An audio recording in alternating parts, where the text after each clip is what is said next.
Thanks for tuning in for a new episode of Deep Blue, and this is Practice Chats with producer Cleon Wall, where we take some time after practice to get to know some of the Cougars of BYU. Today it's with football wide receiver JoJo Phillips. JoJo, thanks for joining me. Of course. Thank you for having me. Okay. Josiah is your given name, is that right? Yes, it is. That's my government name, Josiah. That's what's on my birth certificate, but everybody calls me JoJo. Like, to the world, I'm JoJo, but to my mom, my aunties and grandmas, I'm Josiah. Okay, so if you get in trouble, they're saying Josiah. They're not saying JoJo. My mom says my full name, Josiah Lee Phillips, all that, if I'm getting in trouble. Okay, what inspired your parents to call you Josiah? Actually, my uncle Kenny, he named me, but because my brother, like both my brothers and my dad, their names are Robert. So my mom didn't want another Robert, so my Uncle Kenny came in with the name Josiah, and then they just stuck with it. And then how did you get JoJo? I don't even know, honestly. I should ask them. I'm actually go home today and ask them how they come up with JoJo, actually. Okay, I need you to report back to me, and maybe I can add this at the end of the podcast and just say, hey, this is why he's named Josiah. Okay, how did it feel to go from playing 3 games your freshman year to playing all games last year, starting 2 games last year, catching 2 touchdown passes? Kind of give us the idea of what it's like going from not playing that much to, wow, I'm actually getting a lot of playing time. Yes. I just felt like the 3 games the year before kind of helped me get my feet wet and just feel like the flow of the game and just like how it's going to be out there. So coming into this year, after my first game, had a touchdown, got my feet wet and everything, I felt like great and just felt ready for the season. So I just felt like going in there, just another football game, really. Like I feel like at all levels, football is the same, just people are smarter and everything. Wait. You said just another football game that first game, but you caught a 57-yard touchdown. Yeah, I just feel like I'm a guy, I don't really like get super excited over things. I like to say like level-headed, but like you always see me like turned up and like talking and stuff, but like I try and stay level-headed and take every game like the same. I never try and get too hyped or or put so much pressure on myself, because every football game is the same, really, I feel. What is your role now in this wide receivers room? Basically, I'm just looking to lead this year, help the young guys, the guys that was in my positions, like that they're in now, just helping them, bringing them up and helping them with the playbook, just getting them right. Because like I feel like I'm not like perfect on like the ropes in college football and everything, but I feel like I'm like getting there and everything. So I feel like I can still help them come up and everything. So really just a leadership role. What are you doing to kind of help them out with that? Just bringing energy every day, talking to them, just letting them know like everything is good, like if you mess up and stuff, and just helping them like on different route run, different technique stuff and everything that like maybe like they're still doing in high school. Because I know when I got here, I was doing a lot of stuff that like I was still doing in high school and like different movements, because it's just a part of the game, but they're going to get right for sure. Who helped you out with that when you got here? Darius Lassiter, Keelan Marion, Chase, and then just like Coach Ray and stuff. Really. Those are good guys. Yes, sir. Okay, so you played basketball and football at Sierra Canyon High School. Okay, how many people, it's probably more in the media than anywhere else, but how many people come and say, hey, do you know LeBron James? Do you know Bronny James? Does that happen quite a bit? It happens a lot, like all the time. Like I just start joking with people and start saying like no, like I don't know who they are. I've never seen them before.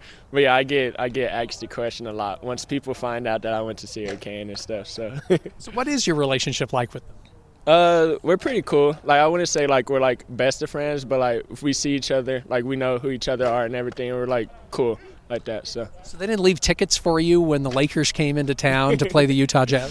Nah, I just kind of like went there, but I made sure to contact him and get in touch with him and everything so I could see him and stuff. Did you step away from football to concentrate on basketball? Did you do that? Yes, I did. So I played football freshman and sophomore year. Then my junior year, I took a year off and just played basketball. And then my basketball season didn't really go how I planned on it going. So my senior year came back to football because I knew I had more opportunities there and everything. So because I feel like I know football like the back of my hand compared to basketball. Was it hard getting back into it? Going from like I'm playing 2 years in a row, now I'm taking a year off, or was it almost like refreshing? Like, hey, I got a year off and now I'm fresh for a senior year. No, it was kind of refreshing. Like some of the movements, like some of my releases and just like tracking the ball and stuff was kind of like I had to get back into it. But like I felt like for the most part, everything was good because I feel like the movements from basketball translate over to football a lot. Okay, this is actually the most important question that we need to ask you. What was your initial reaction after you got held on 4th down against Utah? Honestly, I didn't even know the play. I'm like, okay, so it's two things. Like, I honestly didn't know I didn't know they called it on me. Like, I just thought, like, my reaction was like, dang, we got our first loss. I was like kind of like down. And then when I was walking back, I seen they called the flag, and I was like, oh, like I was just like surprised because I didn't even know like the flag was on me or anything. So. You know you're going to fuel the fire with Utah fans now. Thanks a lot. Good job. No, it's been like that ever since the game, and I was doing the U down and everything. So yeah, they kind of have a bone to pick with me. On BYUCougars.com, on your bio, it says that you love building Legos and that you love cars. What's your favorite Lego that you built? A favorite one? The favorite build that you have, or do you have one like your own creation? No, I don't really do my own creation. I feel like, but I'll say maybe the Batmobile. I built the Batmobile, and I'll say the Batmobile. Okay. Really, yeah. How big is that one? Is that like one of the bigger ones, the UCS sets? No, I have a smaller one. I haven't really got into like the huge ones yet because I feel like it's just gonna take a long time. My attention span isn't that long to just sit there and do a big Lego set. But I'm gonna get into a big one soon because I have a jazz quartet that I was supposed to build for my mom, but it's still at home. It's still not really built yet. So. Sounds like you got a project this summer. Favorite car? Favorite car? I say Audi Q8 RS. Okay. And yeah, I'm gonna get that car. Okay. Oh, okay. So let's see. Soon. Okay. I'm speaking into existence. Now I'm gonna get it soon. Okay. Let's just say, whether it's here or let's say you make it to the NFL, you get that first big paycheck, and let's say I'm gonna go buy a car. Mm-hmm. Is it going to be an Audi, or maybe you got something else, maybe a little fancier in mind? Why is it not a Honda Odyssey van? No, I'm just teasing with you. First car, first check. It depends. If I have like a family, I go ahead and get a Tesla Model X. I want the one with the doors, where the doors are butterfly doors. Yeah. But if I don't have a family, then I'll probably get my mom and dad a car, or like my significant other. JoJo Phillips, thanks for joining us here on Practice Chats. Thank you for having me. We are back on Practice Chats, and today we're speaking with wide receiver and punt returner extraordinaire, Parker Kingston. How often do you relive that punt return against Kansas State in your mind? Like, is it daily, weekly? I mean, give us an idea of how many times you think about that. I mean, I'm thinking about it all the time. It was such a special moment in LaVell Edwards Stadium, right into the rock. I mean, I probably will never have a touchdown that crazy again. I mean, hopefully not that high up and down of emotions. But, yeah, I mean, I think about it quite a bit. How much do you relive the aftermath? I mean, I would think you'd want to forget puking, but, I mean, it is kind of all part of the experience. Yeah, no, it's funny. I mean, I have people coming up saying Puker Kingston and stuff, so it's funny. I mean, I've done that since Little League. Long run, I'm tired, I throw up, so it's funny. So you have that one. You have the punt return against Colorado in the Alamo Bowl. In your mind, what makes a good punt return and what makes a good punt returner?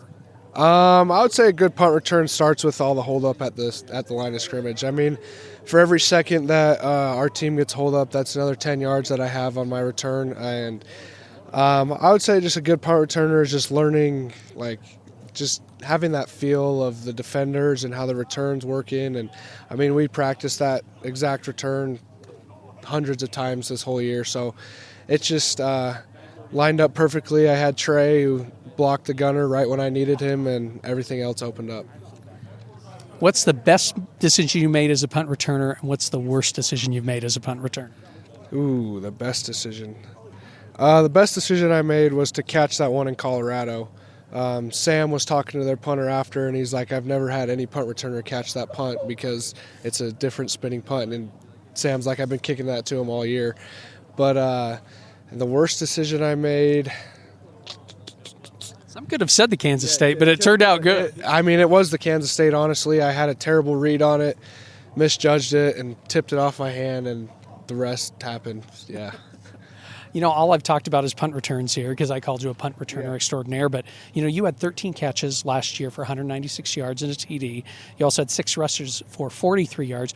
Going into your junior season, where do you see yourself fitting into this wide receiver room and to this offense too? Yeah, I feel myself definitely taking on a bigger role. Filling that role of Darius being gone. And we have a deep room with Cody, Chase, me, Keelan, JoJo, and even Tay right now. He's stepping up big in spring ball. So we got a deep room. I feel myself stepping into that leadership role, that older role model to these younger guys. So does that feel a little bit weird? It feels super weird. I feel like I'm still young. I'm 20, but it's going into my 4th season, and it's crazy. You are now also a 60% career passer for BYU. All your completions, by the way, have gone for touchdowns, and you probably know that, and you can brag about that to your teammates. Why haven't you pushed to become the starting quarterback? Jake's a good quarterback. So diplomatic answer right there, folks. Yeah, no, I should be 100% on all touchdowns, but I had a bad throw against Baylor that to Kibo, which I feel bad for, and then Tava, I love him, but he dropped the one in Colorado, which would have been a touchdown. But yeah. Why is it that you have been so successful? Even though I know you just said, hey, I could have improved on these last 2. Why is it that you have been successful? Because people have got to know, number one, they've seen you do it before, so they know it could be coming. And number 2, maybe if they've even done any scouting on they know you've been a quarterback in high school. Yeah, I think it's just the play calls and the setup to get to it. It's A-Rod scheming perfect play against the perfect defense, and it's just making a throw. I've played quarterback my whole life, so it's nothing that I've never done before. How do you pull it off so that it is successful? Meaning the play call itself. How do you make sure that no one knows that it's coming? What's the key to that? I think we have a lot of plays that look similar and do a lot of similar things, and we practice it over and over every single day. So just reps, and when it happens, it happens. Like when he calls it, I'm like, okay, here we go. There's a chance it's going to be a touchdown. So, yeah. By this time, you're probably not nervous at all. When you had to throw that first pass, were you a little bit like, in a game, were you like, okay, let's see how this goes? Yeah, no, I was freaking out against Arkansas when he called it because I didn't expect it to get called that early in the game, and he goes, call it. I'm like, holy crap, here we go. And, yeah, Dion was wide open, so, yeah. On Instagram, I saw pictures of you skiing, playing golf. Is this all been happening recently? I hear skiing and I think football, and I'm thinking, hey, coaches let you guys do that? I don't know if they let us, but they haven't said no. So, but I'm a big skier. I'm a big golfer. I haven't skied the past 2 years just because the snows came so late. But it was good to get up on the mountain again. But if we're not practicing or whatever during the summer, I'm golfing. So every day. Favorite ski resort to go to? I would say Powder Mountain. It's just powdery. There's so much powder up there. There's nobody that goes up there because they limit the tickets, and it's a nice resort. Okay. What about golf course? Favorite golf course to golf? Golf course has to be Black Desert. I've played it like 5 times, I think, now. Yeah, and it's my favorite course ever. Okay, why? I could imagine. I've never golfed down there. I'm more of a I don't pay that much, and I'm a public links type of guy. But why is Black Desert so good? The greens, the fairways, everything is just perfect. They played a tour event on there, so it's in pristine condition, and the views that are out there are awesome. Okay, so that means that when your football career's over, you're heading to the PGA, right? Yeah, no, when my football career's over, I've said I want to try and see what I can do on the golf tour. Now, is it there, or I caught a picture of you and Chase Roberts sitting next to Conor McGregor at the BYU basketball game. So, golf or MMA? Oh, that's a hard one. Probably golf. I'm a big MMA fan, but when I saw Conor McGregor, I was like starstruck. Like, it's the first time I've ever been like speechless when I saw somebody. It was awesome. Do you remember what you said to him at all? I have no idea what I said to him. No clue. All right, Parker, thanks for joining us here on Practice Chats. Thanks for having me. You can download and subscribe to Deep Blue on all podcast platforms or find all episodes on the BYU Radio app. Deep Blue is a production of BYU Radio.